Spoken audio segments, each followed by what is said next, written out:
that for the first time in human history, for the first time in all of human history, almost all of mankind is politically awake.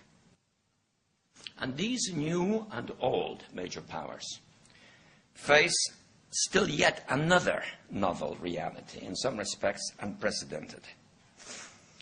And it is that while the lethality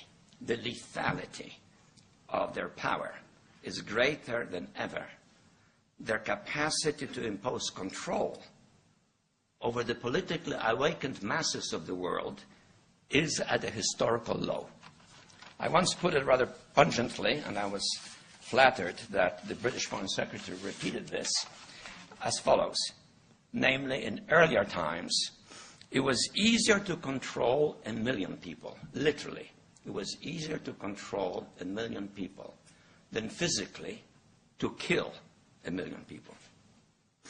Today, it is infinitely easier to kill 1 million people than to control 1 million people. It is easier to kill than to control.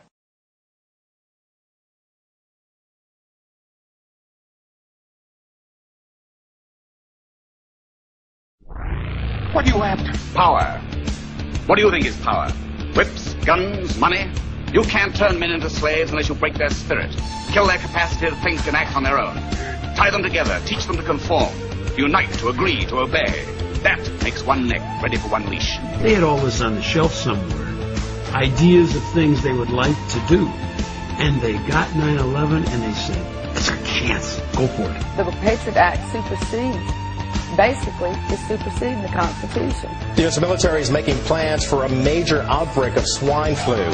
Troops will be used to help civilian authorities. The military has offered to be there to provide testing for H1N1 to the public and also to distribute vaccines once they've been developed.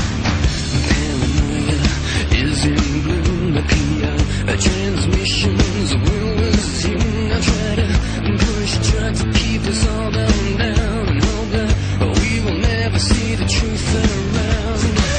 Another promise, another scene, another package like to keep us trapped in greed.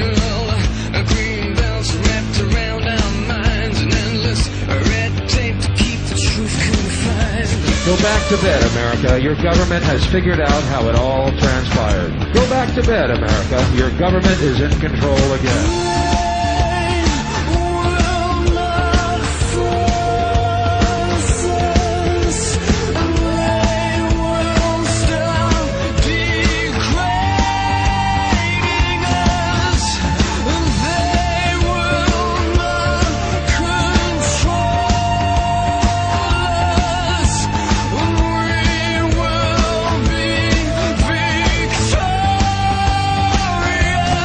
It's too late to complain.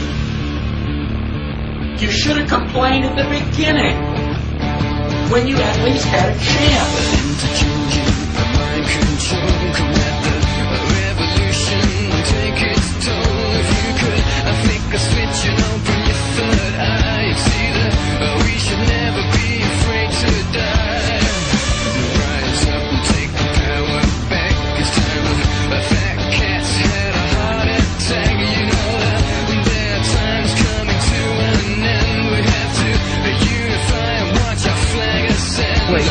Living in the land of freedom. Here you go, America. You are free to do as we tell you.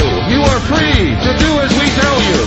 They will not force us. They will stop degrading us. They will not control us.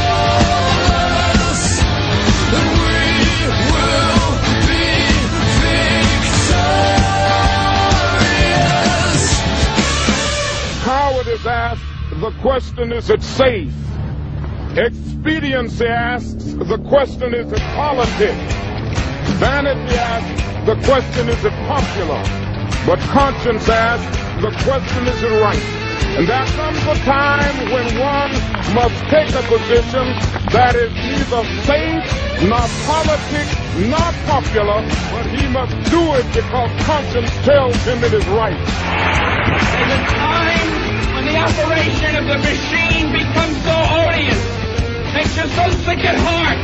You can't take part. You can't even passively take part. And you've got to put your bodies upon the gears and upon the wheels, upon the levers, by all the apparatus, and you've got to make it stop. And you've got to indicate to the people who run it, to the people who own it, that unless you're free, the machine will be prevented from working at all.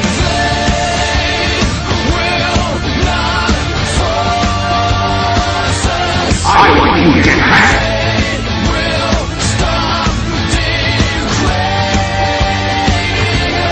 I want you to get back.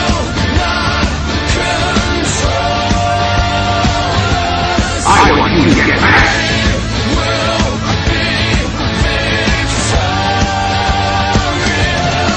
It has been said that when in the course of human events, an oppression so revolts its subjects that it becomes necessary to alter or abolish the means of that tyranny. Is it that time when our Bill of Rights is defiled every day? When our adventures abroad threaten our security at home? When the Federal Reserve keeps our free nation enslaved by debt? And now, our nation is drifting dangerously from